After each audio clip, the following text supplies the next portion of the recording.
Welcome to कंप्यूटोलॉजी। इस video में हम जो टेस्ट 2 है उसका इकोनॉमिक्स का जो अर्थव्यवस्था है एनसीईआरटी का वो उसका जो टेस्ट नंबर 2 है यानी कि उसको डिस्कस करेंगे। 50 क्वेश्चन इसमें टोटल है और इसका इंग्लिश में भी है। इंग्लिश वाला आपको इंग्लिश वाले में देखना होगा, जिनको इंग्लिश देखना है वो इंग्लिश वाले देखें और जिनको हिंदी वाला करना है उसको वो हिंदी वाले करें। तो इसमें फर्स्ट क्वेश्चन है, कृषि में बेरोजगारी की प्रधानता क्या है।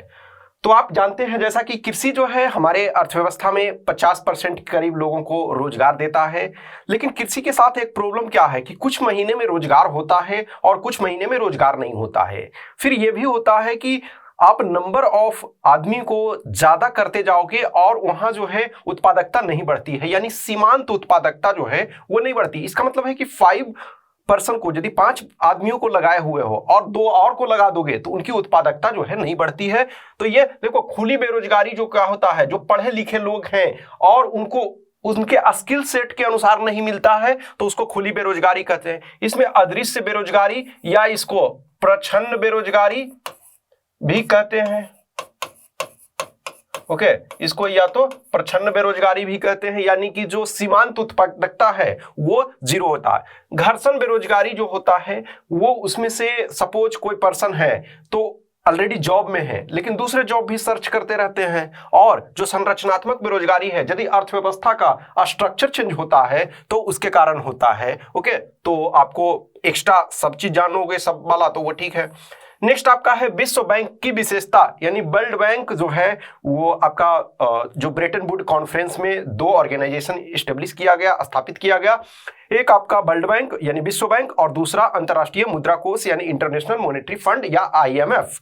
तो ये विश्व बैंक का क्या काम है, यह एक अंतरराष्ट्रीय वित्तीय संस्थान है। यह सही है, लोगों को ऋण और अनुदान प्रदान करता है। ये एक्चुअली लोगों को ऋण और अनुदान प्रदान नहीं करता है, ये क्या करता है, ऑर्गेनाइजेशन को प्रोवाइड करता है और सरकार को, और ये लंबे समय लंबी अवधि के लिए। तो ये नहीं आपका होगा। हाल ही में जोड़ा गया लक्ष्य गरीबी को कम करना है, यस ये भी आपका सही है, तो सी इसका करेक्ट होगा।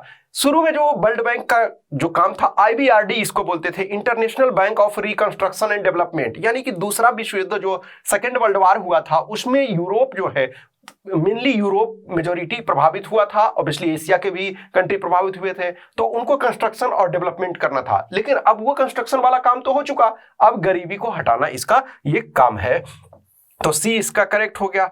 नेक्स्ट आपका क्वेश्चन नंबर 3, निम्नलिखित में से कौन RBI का कार्य नहीं है। इसमें आप देखो नहीं वाला शब्द को हमेशा ध्यान रखो। कुछ ऐसे शब्द होते हैं, क्वेश्चन होते हैं जिसमें आप नहीं देखते हो, उसके कारण मिस्टेक हो जाता है। तो देखो, लोगों को जमा और उधार ऋण स्वीकार करना ये RBI का काम नहीं है। ये जो आपका व्यावसायिक बैंक है यानी शेड्यूल कॉमर्शियल बैंक है या अदर कॉमर्शियल बैंक हैं वे उनका काम है। तो फर्स्ट नहीं आपका, तो ये काम नहीं है। तो एक्चुअल हमारे आंसर में ये शामिल होगा, ये गलत है तो ये शामिल होगा। नेक्स्ट है भारत की मौद्रिक और वित्तीय प्रणाली को नियंत्रित करना, तो ये आपका सही है तो आंसर में हमारा शामिल नहीं होगा। नेक्स्ट तीसरा है वाणिज्यिक बैंक को दिशा निर्देश प्रदान करना, यस ये भी करते हैं, तो यानी कि ये हमारा शामिल नहीं होगा, तो ओनली 1 शामिल आपका होगा। नेक्स्ट का रहा, निम्नलिखित में से कौन बैंकिंग संगठनों से जुड़ा हुआ है। जो बैंक हैं, बैंक आपको क्या करते हैं, 2 काम करते हैं। एक, आपके पास यदि एक्स्ट्रा पैसे हैं, अधिक पैसे हैं तो बैंक उसको स्वीकार करती है, और यदि आपके पास कमी है तो आप लोन ले सकते हैं। तो बैंक क्या करेगी, ये जो है बैंक से संबंधित है बैंक दर। बैंक दर वो दर है जो बैंक जो है, देखो बैंक भी कहीं से लोन लेते हैं तभी आपको पैसा, बैंक तो अपना जो नॉर्मल शेड्यूल कॉमर्शियल बैंक है वो तो प्रिंट नहीं करते हैं ना पैसे, तो वो प्रिंट नहीं करते हैं, ऑब्वियसली वो कहीं से लेते हैं, तो ये बैंक दर भी संबंधित है। रेपो दर, तो बैंक दर जो है लंबी अवधि के लिए है, ओके, और ये जो आपका रेपो रेट है वो आपका शॉर्ट पीरियड के लिए यानी कम अवधि के लिए है, और उधार ऋण ऑब्वियसली ये करते हैं। तो ये सारे के सारे काम आपके बैंक वाले से ये संबंधित है। नेक्स्ट क्वेश्चन नंबर 5, नेक्स्ट करा कि निम्नलिखित कथनों पर विचार करें।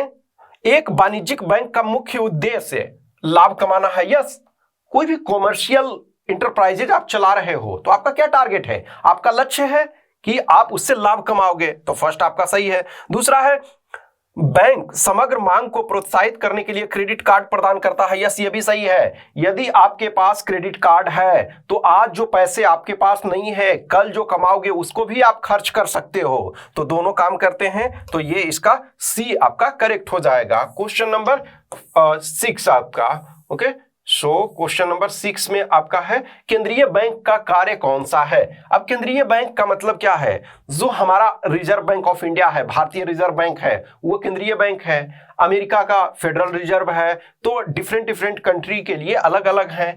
तो केंद्रीय बैंक का क्या काम है? विदेशी मुद्रा का संरक्षक। यस, सही है।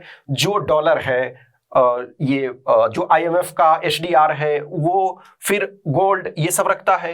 अंतिम उपाय का ऋणदाता, इसका मतलब है lender of last resort. Means कि देखो, बैंक हमको लोन दे रही है, लेकिन बैंकों को तो कहीं से चाहिए, तो या तो बैंक कहीं और से इंटर बैंक लेगी, या RBI कहीं से नहीं मिल रहा है तो RBI, चूंकि क्या है, RBI के पास वो गवर्नमेंट के बिहाफ पे, सरकार के बिहाफ पे वो प्रिंट कर सकती है। नेक्स्ट तीसरा, क्लियरिंग हाउस समारोह। एक्चुअली क्लियरिंग हाउस एक्चुअली ये फंक्शन नहीं, ये कार्य होगा, ठीक है ना। ये समारोह है, ये गलत थोड़ा हो गया है। तो ये आपका क्लियरिंग हाउस कार्य है, ठीक है। क्लियरिंग हाउस का मतलब क्या है कि हमने कहीं से सपोज पैसे मंगाए या कहीं हमने पैसे ट्रांसफर किए, तो वो यदि बीच में कुछ प्रॉब्लम होता है तो ये उसको क्लियर करता है।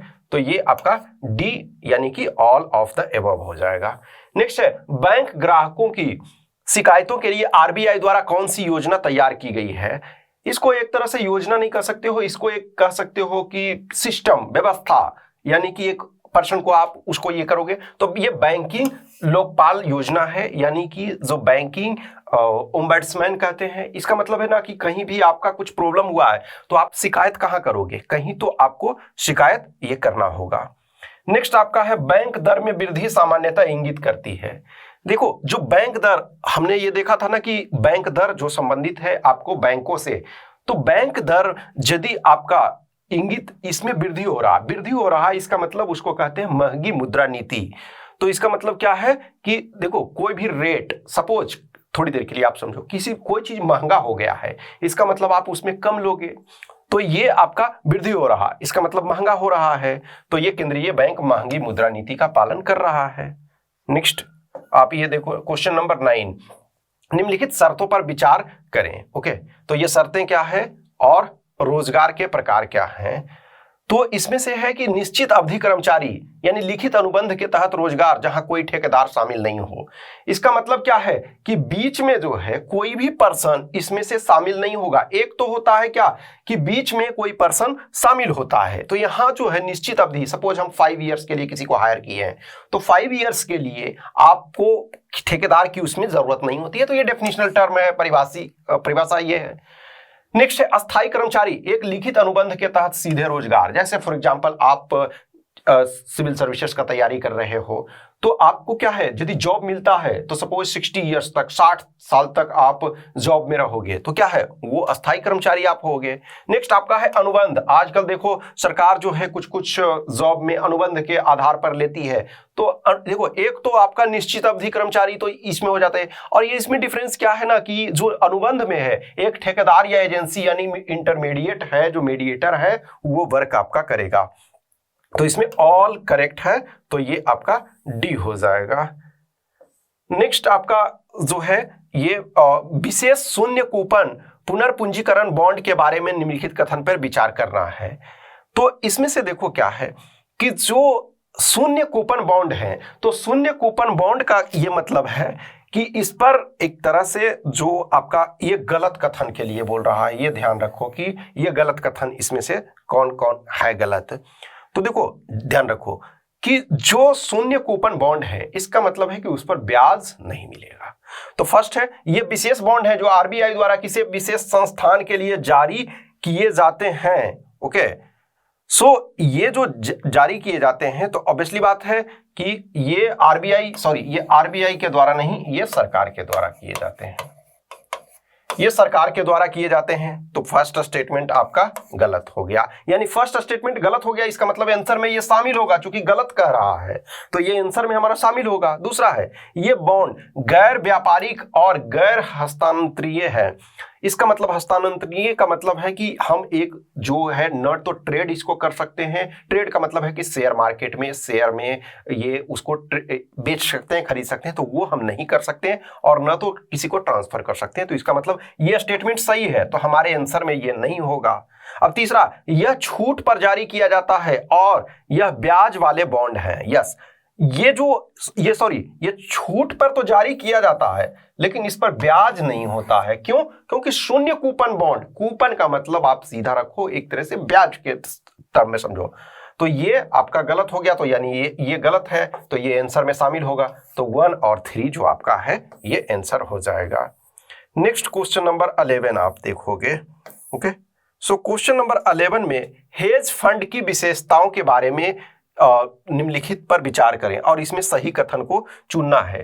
तो देखो, हेज फंड कोई भी चीज क्या होता है, किसी चीज पर हम हेजिंग करते हैं, इसका मतलब क्या होता है कि हम अपने रिस्क को मिनिमाइजेशन करने की कोशिश करते हैं। तो फर्स्ट है, ये सेबी के पास पंजीकृत फंड है, नहीं, ये सेबी के पास पंजीकृत नहीं है, ये प्राइवेट फंड है। ओके, सो फर्स्ट स्टेटमेंट गलत हो गया। निजी निवेश भागीदारी के रूप में कार्य करना, यह सही है। इसे म्यूचुअल फंड के समान नियामक की आवश्यकता नहीं है। यस, ये म्यूचुअल फंड को आवश्यकता होती है लेकिन इसको आवश्यकता नहीं है। तो 2 और 3 सही है, तो बी आपका करेक्ट हो गया।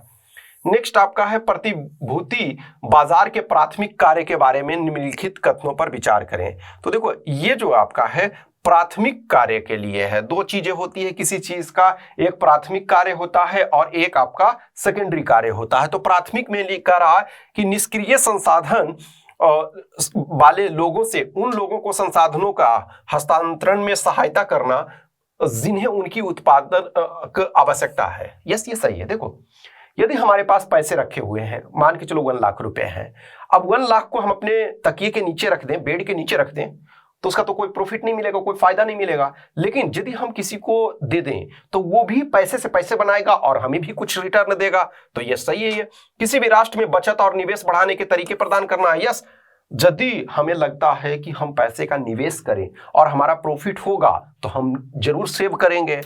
नेक्स्ट, उन लोगों के लिए प्रवाहित करने के लिए जिन्हें इसकी आवश्यकता है और जिनके पास वह पूंजी है। यस, जिनके पास है वो देंगे, जिनके पास कम है वो लेंगे।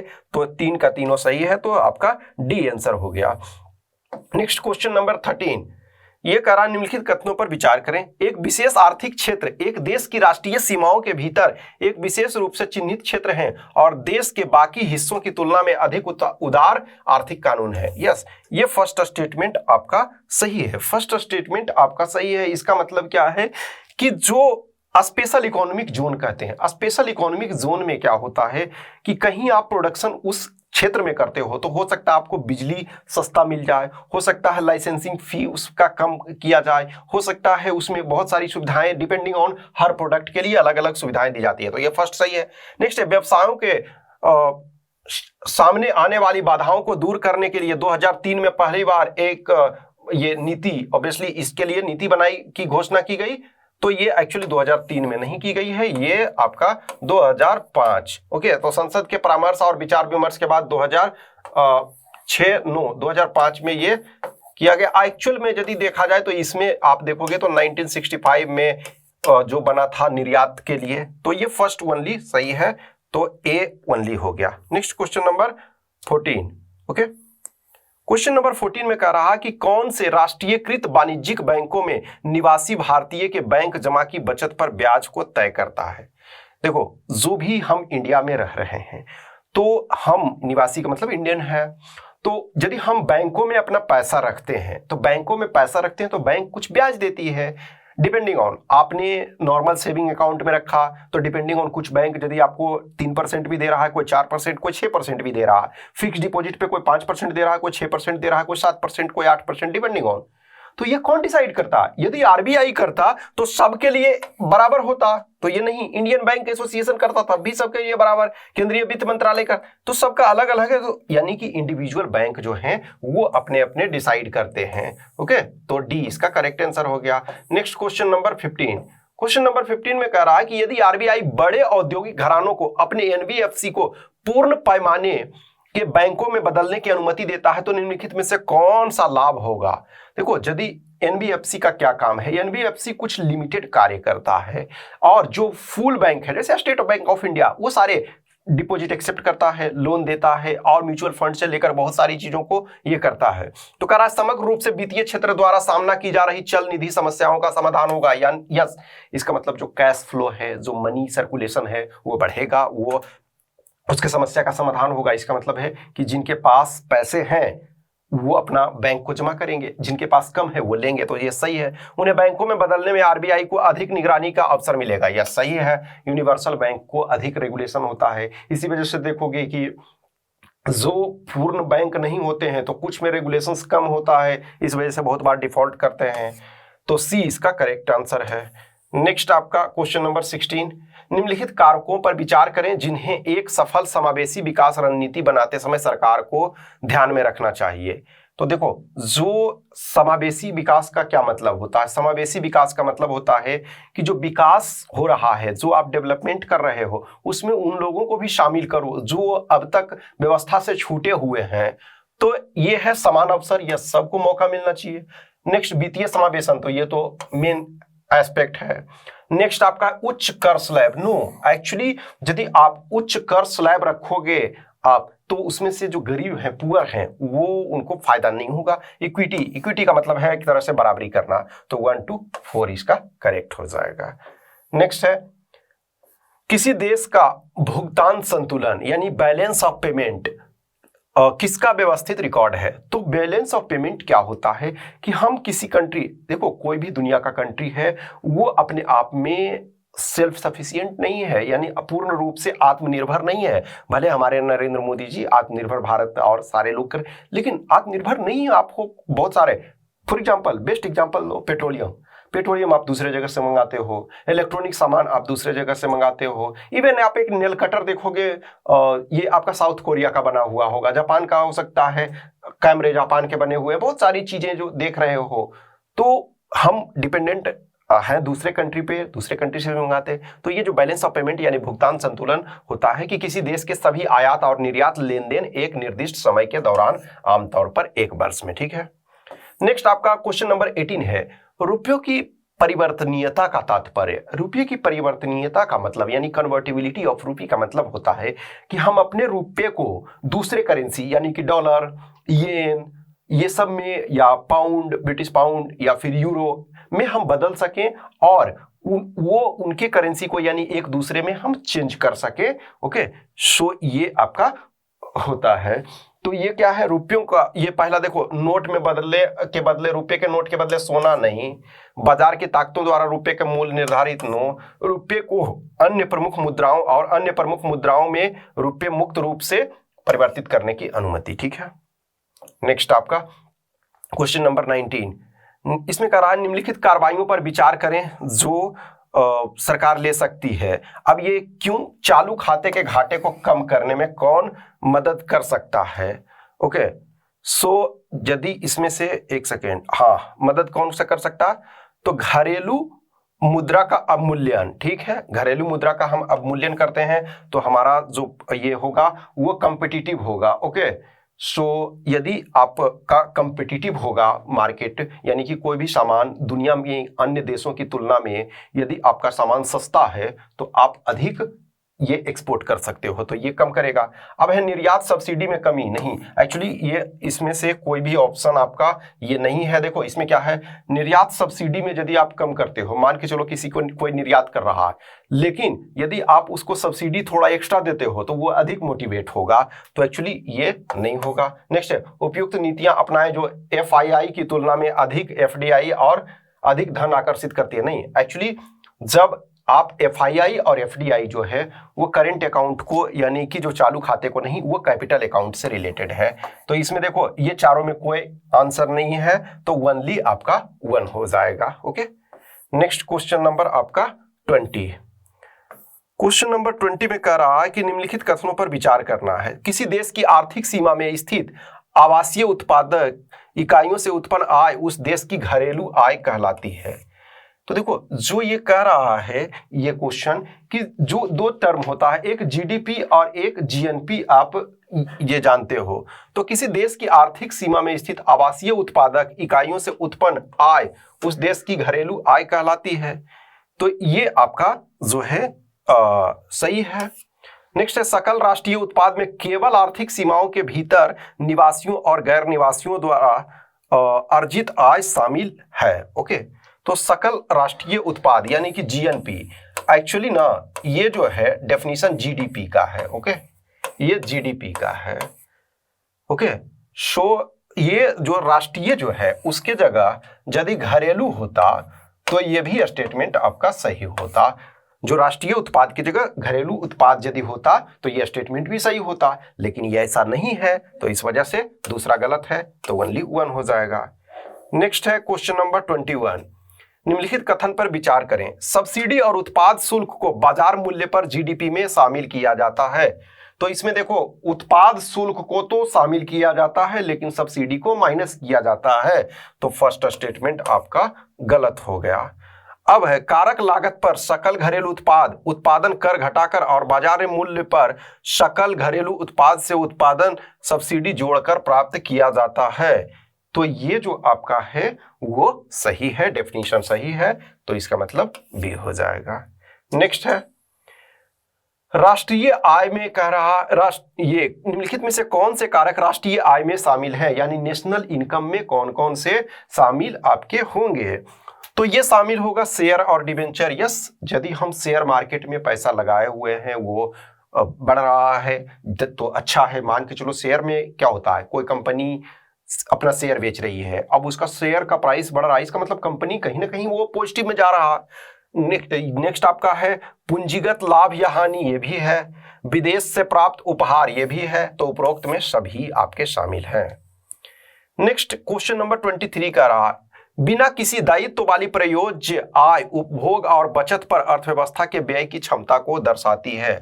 बिना कोई दायित्व, इसका मतलब क्या है कि जो भी हम पैसा हमारे पास आ रहा है तो एक पैसे जो होता है ना कि उस पर हमको टैक्स देना पड़ता है। मान के चलो किसी की इनकम 1 लाख रुपए है, 1 लाख में सपोज 20,000 टैक्स देना पड़ रहा है, तो जो टैक्स को हटा करके यानी अब कोई लायबिलिटी नहीं है, उसके बाद वो 80,000 बचता है, उसको जैसे मर्जी है खर्च करे। तो ये स्टेटमेंट आपका सही है। नेक्स्ट है, विदेश से प्राप्त अनुदान को प्रयोज्य आय में शामिल नहीं किया जाता है, ये गलत है। ऑब्वियसली है, यदि कोई विदेश में कोई किसी का फैमिली है वो अर्न कर रहा है और उसके पास पैसा आ रहा है तो क्यों नहीं खर्च करेगा, वो करेगा उसमें, तो ओनली 1 सही है। नेक्स्ट आपका है, निम्नलिखित में से कौन से व्यय और प्राप्तियां सरकार के पूंजीगत बजट में शामिल है। तो इसमें देखो, पूंजीगत एक कैपिटल वाला होगा और एक आपका रेवेन्यू वाला होगा, यानी कि जो राजस्व वाला। तो इसमें कह रहा है पूंजीगत में, तो देखो ऋण चुकौती और उस पर चुकाया गया ब्याज, ये आपका जो है रेवेन्यू में आता है, रेवेन्यू में आता है ये, यानी कि आपका ये पूंजीगत में नहीं आ रहा। अब दूसरा है विदेशी ऋण और सहायता, यस ये पूंजीगत में आ रहा। विनिवेश, यस कंपनी में आप अपना सरकार शेयर को बेच रही है तो ये शामिल होगा। और केंद्र सरकार द्वारा राज्य सरकारों को दी जाने वाली सभी सहायता और अनुदान, नो। तो 2 और 3 इसका हो जाएगा। Question number 25, okay, question number 25 में कह रहा है कि क्राउडिंग आउट शब्द सरकार की राजकोषीय नीति के संदर्भ में क्या दर्शाता है। तो देखो, जो क्राउडिंग इन टर्म होता, इन का मतलब अंदर, आउट का मतलब बाहर, इसका मतलब है क्राउडिंग आउट हो रहा है। तो इसका मतलब जो है कि पूंजी बाजार या मुद्रा बाजार से सरकार द्वारा संसाधनों का निष्कासन, तो ये यदि क्राउडिंग आउट है तो आउट है का मतलब है कि बाहर है, निकाल के बाहर करो, और यदि क्राउडिंग इन है तो आने दो। ओके, नेक्स्ट आपका क्वेश्चन नंबर 26 मैक्रो इकोनॉमिक्स के संदर्भ में निम्नलिखित में से कौन सा कथन सत्य है। तो 2 आप जानते हो, मैक्रो यानी कि समष्टि और माइक्रो मीन्स व्यष्टि। व्यष्टि का मतलब व्यक्तिगत, माइक्रो का मतलब व्यक्तिगत और माइक्रो का मतलब समष्टि यानी कि पूरी अर्थव्यवस्था। तो ये आपका व्यक्तिगत इकाई का अध्ययन नो, ये तो माइक्रो में आ जाएगा। अर्थव्यवस्था में राष्ट्रीय उत्पादन रोजगार का निर्धारण, ये सही है। नेक्स्ट सकल इकाई का अध्ययन, तो सकल इकाई का ये अध्ययन ये भी आपका है। ये फिर नेक्स्ट है वस्तु और सेवाओं की कीमत, तो ये आपका माइक्रो में आ जाएगा। और मैक्रो इकोनॉमिक्स को आय और रोजगार सिद्धांत के रूप में जाना जाता है, तो ये आपका 2, 3 और 5, तो ये डी आपका करेक्ट आंसर हो गया। Next question number 27, which of निम्नलिखित में से किस उपाय से अर्थव्यवस्था में मुद्रा आपूर्ति में कमी आती है? देखो, कहीं भी हमेशा ध्यान रखो कि यदि हम कोई भी मुद्रा में जो टाइट ये इजी मनी पॉलिसी हम यदि अपनाते हैं तो इसका मतलब है मुद्रा आपूर्ति में वृद्धि होगा, और टाइट मॉनेटरी पॉलिसी अपनाते हैं तो उसमें कमी होगा। ठीक है, तो जो फर्स्ट है वित्तीय संस्थान द्वारा जनता को राज्य की प्रतिभूतियों का व्यापारीकरण, तो इसमें देखो यदि मान के चलो वित्तीय संस्थान जो है यानी बैंक्स हैं, फाइनेंशियल इंस्टीट्यूशंस हैं, तो जनरली आरबीआई यहाँ लिया जाता है। तो आरबीआई यदि शेयर बेचती है यानी कोई भी ये बेचती है अपना प्रतिभूति यानी कि शेयर ही का टाइप का एक्चुअली में सिक्योरिटी होता है, लेकिन मान के चलो कि गवर्नमेंट का कुछ प्रोजेक्ट है, उसकी शेयर को एक तरह से बेच रही है, तो जब जनता पैसा देगी आरबीआई के पास तो बैंक लोगों के पास तो पैसे कम होंगे, तो यस ये होंगे। नेक्स्ट, जनता द्वारा बैंक से मुद्रा का आहरण, यानी यदि आप बैंक से पैसा निकालो या बैंक में जमा करो, वो सिस्टम, क्योंकि आप यदि निकाल रहे हो तो कोई जमा कर रहा है, आप जमा कर रहे हो तो कोई निकाल रहा है, तो उससे कमी नहीं होता है, तो ये नहीं होता। नेक्स्ट, वित्तीय संस्थान से सरकार द्वारा नगद उधार लेना, वित्तीय संस्थान से यदि सरकार नगद ले रही है तो उससे आपको कोई फर्क नहीं पड़ता है। आरबीआई से यदि लेती है, यदि रिजर्व बैंक ऑफ इंडिया से लेती है, तब उसमें से फर्क पड़ता है, तो ये नहीं, तो ये केवल 1 हो जाएगा। नेक्स्ट आपका विदेशी पोर्टफोलियो निवेश यानी फॉरेन पोर्टफोलियो इन्वेस्टमेंट के संबंध में कह रहा है कि कौन सा ये आपका सही है। फर्स्ट कह रहा एफपीआई देश के पूंजी खाते का एक हिस्सा है, यस ये है। नेक्स्ट, एफपीआई एफडीआई की तुलना में कम जोखिम भरा और कम तरल है, नो, ये अधिक तरल है, यानी कि आज पैसा लगाया कल निकाल सकता है, और एफडीआई जो है स्टेबिलिटी ज्यादा देता है, तो ये गलत है। नेक्स्ट है, एफपीआई निवेशक को कोई ढांचागत विकास प्रदान नहीं करता, नहीं, ये एफपीआई भी कर सकता है। जनरली एफडीआई ज्यादा करता है, एफपीआई कर भी सकता है और नहीं भी कर सकता है, ये डिपेंड करता है सिचुएशन टू सिचुएशन, तो ये आपका ओनली 1 होगा। नेक्स्ट आपका क्वेश्चन नंबर 29 यानी 29 नंबर क्वेश्चन। ओके, सो 29 नंबर में कह रहा अर्थव्यवस्था के संबंध में आर्थिक विकास का अर्थ है। देखो एक्चुअल में ना ये आर्थिक विकास यदि देखते हो तो ये आपका हो जाएगा। ओके, देखो 2 चीजें हैं, यदि समृद्धि यहां रखोगे, 2 टर्म दोनों को मैं समझा देता हूं। जो समृद्धि है, समृद्धि रहेगा तो आंसर ए हो जाएगा मात्रात्मक, और यदि विकास होगा तो ये गुणात्मक हो जाएगा, ये ध्यान रखो। एक्चुअली ना शायद इंग्लिश वाला देखोगे तो इसमें आपको डिफरेंस थोड़ा पता चलेगा, इस वजह से मैं इसको क्लियर कर दे रहा हूं कि जो यदि अर्थ ये इसमें विकास शब्द यूज करोगे तो इसमें आंसर बी होगा, और यदि इसको समृद्धि टर्म यूज करोगे तो इसमें आंसर ए होगा। इस बात का ये मैं बता रहा हूं क्योंकि थोड़ा सा इंग्लिश वाला से मिसमैच हो गया है, वो उस वजह से। ओके, नेक्स्ट है, किसी अर्थव्यवस्था के सकल राष्ट्रीय उत्पाद में विदेशों से आय के निम्नलिखित में से कौन सा पहलू शामिल है? तो देखो जो कोई भी है इसमें से हमारे कुछ लोग जो हैं विदेशों में भी अर्न कर रहे हैं, विदेशों से भी ये पैसे भेज रहे हैं, तो ये निजी प्रेषण ये सही है। मान के चलो कि आपके कोई फैमिली मेंबर है, वो आपके यहाँ पैसे भेजते हैं, तो यस वो शामिल है। नेक्स्ट है, बाह्य ऋणों का प्रवेश, यानी कि हम लोन लेते हैं, सपोज मान के चलो इंडिया अमेरिका से लोन ले या इंडिया जापान से लोन ले, तो वो, और बाहरी अनुदान, मान के चलो जापान एक तरह से जो है हमारा वन ऑफ द लार्जेस्ट है, वो अधिक अनुदान देता है, तो इसमें तीनों शामिल है, तो एक्चुअली केवल नहीं होगा, 1 2 3 ये तीनों होगा। नेक्स्ट आपका है, निम्नलिखित में से कौन सा उपाय भारत सरकार द्वारा देश में मुद्रास्फीति की जांच के लिए, तो एक्चुअली जांच के लिए का मतलब ये नहीं है, मुद्रास्फीति को कम करने के लिए। ओके, तो मुद्रास्फीति को कम करने के लिए कौन सा उपाय इस्तेमाल किया जा सकता है? तो देखो माल का निर्यात जो कम आपूर्ति में है, तो देखो यदि आप मान के चलो कि कोई भी चीज का ऑलरेडी आपके पास कम है और उसको आप निर्यात कर दे रहे हो, तब तो और इन्फ्लेशन बढ़ेगा ना, तो ये नहीं होगा। कोई चीज देश में ऑलरेडी कम है फिर उसको निर्यात कर दो तो और महंगाई बढ़ेगा, तो ये नहीं। टैक्स ब्रेक यानी उत्पाद शुल्क और शुल्क में कटौती, यह सही है। यदि आप टैक्स कम करते हो तो जो उत्पादक हैं वो अधिक उत्पादन करते हैं। नेक्स्ट है, जो ये एक्चुअली ये डियर का मतलब ये एक तरह से महंगी, ओके, वो ट्रांसलेट थोड़ा ये हो गया है, ठीक है, महंगी मौद्रिक नीति। तो जब महंगी मौद्रिक नीति अपनाते हो तो इसका मतलब है कि वो आपका कम होगा इन्फ्लेशन, तो 2 और 3 हो जाएगा। ओके, नेक्स्ट, निम्नलिखित कथन पर विचार करना है। नॉमिनल जीडीपी संदर्भ कीमतों पर मापी गई जीडीपी है। नहीं, एक्चुअली जो नॉमिनल जीडीपी होता है वो करेंट मार्केट प्राइस पे डिसाइड होता है कि अभी वर्तमान में करेंट में क्या चल रहा है। तो जो ये फर्स्ट स्टेटमेंट है ये गलत है। और वास्तविक जीडीपी जो है मुद्रास्फीति के लिए समायोजित नाममात्र जीडीपी है। यस, यदि हम इन्फ्लेशन को हटा देते हैं तो जो बचता है वो रियल। जैसे इसको एक एग्जांपल से समझो कि इस साल आप 10 सेव का उत्पादन किए, नेक्स्ट ईयर भी 10 सेव का किए, लेकिन इस बार मान के चलो कि 10 सेव और 10 रुपए सेव, तो 100 रुपया हुआ। नेक्स्ट ईयर भी 10 ही सेव है लेकिन कीमत बढ़ गया, 12 रुपए हो गया, तो 120 आपको लगा तो हुआ, लेकिन रियल वो नहीं हो रहा, तो इसमें बी हो जाएगा। नेक्स्ट आपका है माइक्रो इकोनॉमिक्स के संदर्भ में तरलता जाल यानी कि जो लिक्विडिटी ट्रैप होता है के संबंध में निम्नलिखित में से कौन सी विशेषताएं हैं।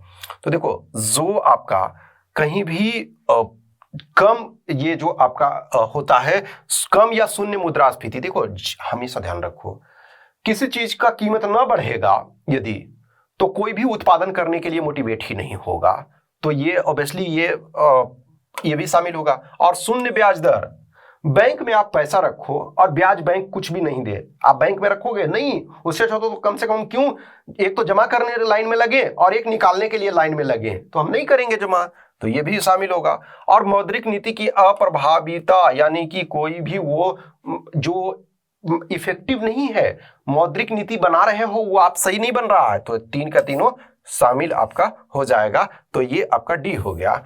नेक्स्ट क्वेश्चन नंबर 34 में ये कह रहा है कि मनी मल्टीप्लायर शब्द कभी कभी समाचारों में देखा जाता है, तो इसका अच्छा वर्णन कौन सा करता है। मनी मल्टीप्लायर का ये मतलब होता है कि जो आपके पास जो भी पैसा है, मान के चलो 100 रुपया है, 100 रुपया को हम अपने पास रखे रहे तो 100 रुपया ही रहेगा, लेकिन हमने किसी से उधार लिया हुआ या किसी कोई सामान खरीदा है तो हमने 100 रुपया उसको लौटाया, उसने किसी और से लिया हुआ है वो उसको लौटाया, तो मनी क्या है, वो सर्कुलेशन बढ़ता जा रहा है, तो उसका इम्पैक्ट बढ़ता जा रहा है, यानी जितना ज्यादा मनी मल्टीप्लायर है इकोनॉमी के लिए उतना अच्छा होता है। तो ये क्या होता है, ब्रॉड मनी M3 का रिजर्व मनी का अनुपात। ओके, नेक्स्ट है उत्पादक मूल्य सूचकांक के संबंध में निम्नलिखित कथनों पर विचार करें।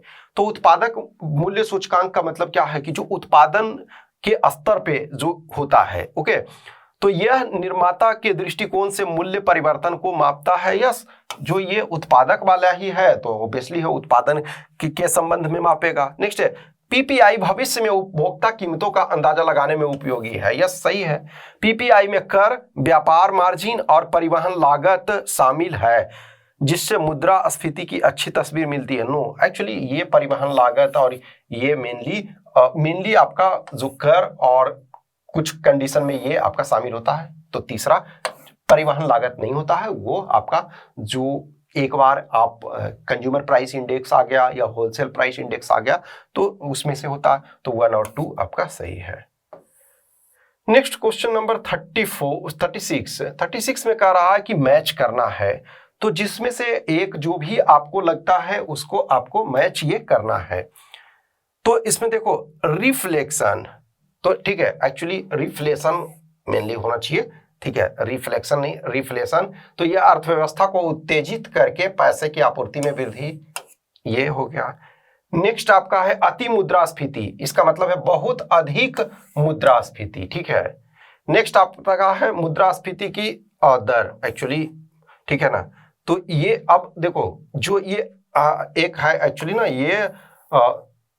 ये आपका हाइपर इन्फ्लेशन है, और ये आपका जो है इसका मतलब ना एक्चुअली इसको स्टैगफ्लेशन कहते हैं। स्टैगफ्लेशन यानी कि जो महंगाई के साथ अर्थव्यवस्था में मंदी, इसको ऐसे समझ सकते हो, महंगाई के साथ मंदी, महंगाई के साथ मंदी यानी कि इसका 4 हो जाएगा। और अपस्फीति यानी कि मुद्रास्फीति बढ़ जाती है लेकिन धीमी दर से, तो इसका बी आपका करेक्ट होगा। ओके, तो 36 का बी हो गया। नेक्स्ट आपका क्वेश्चन नंबर 37 यानी 37 नंबर, निम्नलिखित में से कौन भारत के विदेशी मुद्रा भंडार में शामिल वस्तुओं को सही ढंग से निर्दिष्ट करता है? तो विदेशी मुद्रा भंडार में जो आरबीआई रखती है उसमें ऑलरेडी हमने देखा था कि मैंने आपको बताया था कि विदेशी मुद्रा संपत्ति आरबीआई और एसडीआर की गोल्ड, ओके, सो ये आपका शामिल है। नेक्स्ट क्वेश्चन नंबर आपका 38 जो कह रहा है कि सिक्योरिटी जो है प्रतिभूति लेन देन कर, सिक्योरिटी ट्रांजैक्शन टैक्स, इसका मतलब क्या है कि जो आप शेयर खरीदते हो या म्यूचुअल फंड खरीदते हो, तो मान के चलो आपने 1 लाख का खरीदा फिर बेचा, तो उसमें से जो टैक्स लगता है, तो एक्चुअल में जो देखा जाए तो इसमें म्यूचुअल फंड हो जाएगा और घरेलू और स्टॉक एक्सचेंज, ये इसमें से दोनों होता है, तो इसका बी और डी दोनों आंसर है। नेक्स्ट है माइबोर और मीबिड, ये तो माइबोर और मीबिड क्या होता है, वो एक्चुअल में देखा जाए तो मुंबई इंटरबैंक ऑफर रेट, उसको माइबोर को कहते हैं। इसका ये मतलब है ना कि कहीं भी मान के चलो ना कि कोई बैंक है, 2 बैंक है या 3 बैंक है, 5 बैंक है, तो कोई एक ऐसा दिन होता है कि किसी बैंक के पास पैसे कम पड़ गए लोन देने के लिए, किसी बैंक के पास अधिक है।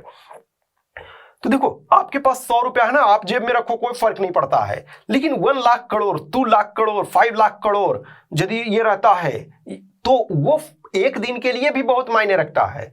तो वो 1 रात के लिए, 2 रात के लिए, 5 रात के लिए, अब रात का मतलब ये नहीं कि शाम में आप पैसा लेते हो, मतलब 24 घंटे के लिए, तो वो शॉर्ट टर्म के लिए लेते हैं, तो इसको ये कहते हैं आपका प्रमाण पत्र ये जमा।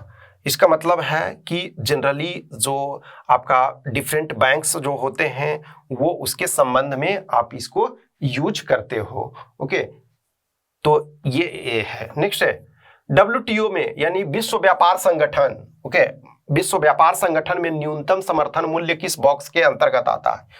हमेशा देखते हो कि जो बाली घोषणा पत्र है एग्रीकल्चर से रिलेटेड, यानी कि एग्रीमेंट ऑन एग्रीकल्चर उसको कहते हैं। तो जो डेवलप्ड कंट्री है वो कहते हैं ना कि जो डेवलपिंग कंट्री है सब्सिडी बहुत ज्यादा एग्रीकल्चर पर दे रहे हैं, तो उससे क्या है, उनको नुकसान हो रहा है। लेकिन भारत जैसे देश जो डेवलपिंग कंट्री है तो उसको क्या है, फूड, राइट टू फूड है हमारे यहाँ, भोजन का अधिकार, यानी कि जो सब्सिडाइज्ड फूड आइटम्स दिया जाता है, चावल 3 रुपए केजी, गेहूं 2 रुपए केजी और मोटे अनाज 1 रुपए केजी, और कभी कभी देखो अभी फ्री भी दिया जा रहा है।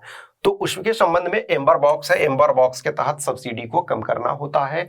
लेकिन यदि ग्रीन बॉक्स के तहत आप रिसर्च डेवलपमेंट में दे सकते हो। ओके, ब्लू बॉक्स है कुछ चीजों को, स्पीसीज को बचाना। नेक्स्ट आपका 41 नंबर, यदि विदेशियों द्वारा बॉन्ड खरीदने पर कोई प्रतिबंध नहीं है तो भारत में बॉन्ड की ब्याज दरों में वृद्धि का सबसे अधिक संभावित प्रभाव निम्नलिखित में से कौन सा है? इसका मतलब क्या है कि ऐसे देखो कोई भी कंपनी में या कुछ में भी हम बॉन्ड जो खरीदते हैं उसमें लिमिटेशंस लगाते हैं कि आप इससे ज्यादा नहीं खरीद सकते हो। जैसे कुछ बैंक्स हैं तो उसमें रहता ना कि विदेशी पूंजी जो है 49% से ज्यादा नहीं लगा सकते हो, कुछ कंडीशंस होता है 26% से ज्यादा नहीं लगा सकते हो, ताकि कंट्रोल हमारे हाथ में रहे। तो इसका क्या होगा, परिणाम स्वरूप रुपये का मूल्य ह्रास होगा, इसके परिणाम स्वरूप रुपये की मूल्य वृद्धि होगी। देखो ये वृद्धि होगी, कारण इसका क्या है, मान के चलो कि विदेशी जो है यहाँ हमारे यहाँ बहुत ज्यादा इन्वेस्ट कर रहे हैं, तो इन्वेस्ट करेंगे डॉलर के टर्म में नहीं, रुपये के टर्म में करेंगे। तो रुपया उनको यदि चाहिए होगा तो रुपया चाहिए तो रुपया खरीदेंगे, जो चीज ज्यादा डिमांड में रहेगा वो महंगा होगा, तो इसका मतलब ये बी होगा। नेक्स्ट है एंजल इन्वेस्टर। एंजल इन्वेस्टर जो है वो उसका वर्णन, एंजल इन्वेस्टर वो होता है जो कोई भी आप इन्वेस्टमेंट करते हो, शुरू में कोई इन्वेस्ट कर रहे हो, सपोज आप रिस्क ले रहे हो ना, सपोज कोई नया, मान के चलो कोई नया कंपनी खोल रहा है, उस नए कंपनी का कोई भरोसा नहीं है ना कि क्या होगा, वो चलेगा नहीं चलेगा, तो जो शुरू में पैसा लगाता है रिस्क लेकर के उसको एंजल इन्वेस्टर कहते हैं। तो जो स्टार्टअप में निवेश करता है, तो बी इसका करेक्ट आंसर है। नेक्स्ट आपका है हवाला भुगतान। देखो हवाला भुगतान में क्या होता है कि जो ब्लैक मनी जो है, काला धन जिसको कहते हैं, तो काला धन को कैसे आप लीगल चैनल से तो नहीं कर सकते हो, इलीगल चैनल से कर सकते हो। तो इसमें है आधिकारिक चैनलों, ओके, आधिकारिक चैनलों के बाहर विदेशी मुद्राओं और इसके विपरीत रुपये में प्राप्त भुगतान। ओके, तो ये हो गया। Next question number 44, question number 44 कह रहा है कि निम्नलिखित में से कौन भारतीय रिजर्व बैंक की अंतिम उपाय के ऋणदाता भूमिका का सबसे अच्छा वर्णन, यानी lender of the last resort. कहीं से नहीं मिल रहा है बैंकों को, हम बैंक से लोन ले रहे हैं तो बैंक भी तो कहीं से ले रहे हैं, तो आरबीआई आखिरी हमने अभी थोड़ी देर पहले बताया था ना कि बैंक चाहे तो दूसरे बैंक से भी ले सकती है, लेकिन लास्ट रिसोर्ट कौन है? लास्ट रिसोर्ट आरबीआई है। तो आरबीआई क्या करती है? बैंकों के लिए एक बैंकर के रूप में कार्य करता है। तो ये आपका जो है वो ये सही स्टेटमेंट है, तो सी इसका करेक्ट आंसर। नेक्स्ट आपका है 8 जो प्रमुख उद्योग हैं, तो 8 कोर जो इंडस्ट्री है उसमें से ये सारे हैं, तो उसमें सबसे ज्यादा भार किसका है? तो रिफाइनरी का है, 28.04% शायद है। और टोटल ये 8 जो हैं, उन 8 का पूरे में योगदान जो है 40% प्लस का है। नेक्स्ट आपका 46 नंबर, रेपो रेट शब्द के संबंध में। तो देखो रेपो रेट के संबंध में कौन सा कथन गलत है ये कह रहा है। ओके, तो यह एक दीर्घकालिक उधार दर है? नो, ये शॉर्ट टर्म है, अल्पकालिक, अल्पकालिक है। ओके, ये अल्पकालिक है, तो ये गलत हो गया, तो यही आंसर आपको गलत ही फाइंड करना था। नेक्स्ट आपका देखो वित्तीय, ये एक्चुअली ना hair cut, okay, hair cut इसको बोलते हैं। तो ये मतलब ऐसा नहीं लिटरली समझ लो कि आप बाल कटवाने के लिए जाओगे। हेयर कट का मतलब क्या होता है ना, जैसे आप किसी से भी पैसे लेते हो तो आप कुछ कोलेट्रल उसके पास उधार रखते हो। अब उधार मींस उधार नहीं कह सकते, जमा रखते हो। जैसे मान के चलो ना कि आपके पास एक घड़ी है, अच्छी घड़ी है, उस घड़ी का कीमत 10,000 है, तो आपके लिए वो 10,000 है, लेकिन जिसके पास लोन लेने जाओगे तो बोलेगा डियर तुम्हारे लिए ये 10,000 है, लेकिन ये मैं 10,000 इस पर नहीं दूंगा, क्योंकि तुम 10,000 में दे दूंगा तो तुम लेकर के चले जाओगे, फिर मैं इस घड़ी को कहां 10,000 में बेच पाऊंगा। लेकिन यदि 10,000 की घड़ी 6,000, 10,000 की घड़ी आपने दिया और आपको 6,000 लोन दिया, तो वो आदमी जानता है ठीक है 10,000 का है तो कोई 8,000 में ले लेगा, 7,000 में ले लेगा, वर्स्ट केस में 6,000 में ले लेगा। तो ये होता है कि वह संपार्श्विक के बाजार मूल्य और उस संपार्श्विक के खिलाफ उधार ली गई राशि के बीच का अंतर है। ठीक है, नेक्स्ट है एक लाभदायक व्यवसाय या फर्म को परिभाषित करने के लिए इस्तेमाल किया जाने वाला शब्द जो मालिक को नियमित नकदी प्रदान करता है, तो उसको एक्चुअली ये कहते हैं cash cow. Okay, cash cow, cash cow उसको बोलते हैं। नेक्स्ट, तो बी आंसर हो गया। 49 नंबर, किसी भी देश की मुद्रा के अवमूल्यन का क्या कारण है? अवमूल्यन का मतलब क्या है कि आपका जो मुद्रा है, आपका जो पैसा है, उसका वैल्यू कम हो रहा है। तो कम कब होगा? यदि आपका मुद्रास्फीति दर में वृद्धि हो रहा है तो होगा। ये सही, देखो इसको ऐसे समझो कि यदि मान के चलो कि इन्फ्लेशन 10% है, तो कोई वस्तु आज 10 रुपया में 1 केजी खरीद रहे थे, तो नेक्स्ट ईयर 10 रुपया में 1 केजी नहीं खरीद पाओगे। इसका मतलब है कि इन्फ्लेशन के कारण हमारे पैसे का वैल्यू कम हो रहा। घरेलू वास्तविक ब्याज दरें विदेशी ब्याज दरों से कम है। यदि आपके मार्केट में, आपके बैंकिंग सिस्टम में कम ब्याज दर है, तो यहां से पैसे निकाल करके विदेशों में ले जाएंगे जहां अधिक ब्याज मिल रहा हो। तो यदि अब आपका पैसा ले जा रहा है, इसका मतलब रुपया ज्यादा सप्लाई में है, तो आपका वैल्यू गिरेगा, तो बी भी सही है। और आय में बहुत अधिक वृद्धि हो जा रहा है, तब भी ये गिरेगा। अब मान के चलो ना सबको 1-1 बोरा रुपया दे दिया जाए पूरा कैश, तो क्या है 10 रुपया का सामान आप 100 रुपया में खरीदोगे, तब भी आपको कोई फर्क नहीं पड़ेगा। तो ऑल 4 है। नेक्स्ट आपका है कि अन्य चीजें अपरिवर्तित रहती है जब किसी देश में विदेशी मुद्रा की कीमत बढ़ती है तो राष्ट्रीय आय में, तो यानी एवरीथिंग रिमेन्स कांस्टेंट।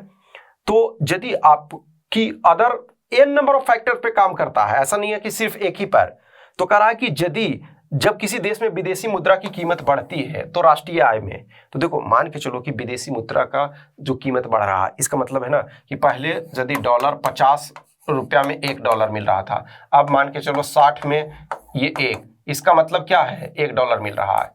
तो आपका चीज जो है कॉम्पिटिटिव है। कॉम्पिटिटिव है इसका मतलब है कि ग्लोबल मार्केट में आप बेचोगे तो आपका सामान ज्यादा बिकेगा।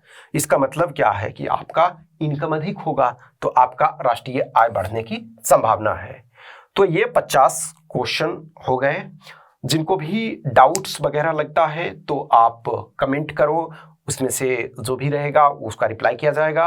और जिसमें कुछ क्वेश्चंस में देखोगे कि वो जो हिंदी वाले कुछ शब्द हैं उसमें थे थोड़े 1-2 मिस्टेक्स हैं, तो एक्चुअली ओरिजिनली जैसे क्वेश्चन सपोज इंग्लिश में बनाया गया, फिर उसको ट्रांसलेट किया जाता है तो थोड़ा सा मिस्टेक्स हो जाता है। तो जो भी क्वेश्चन क्यूरी है वो आप बताना। तो इसके साथ ये 50 क्वेश्चन ये समाप्त हो गए। Okay, thank you.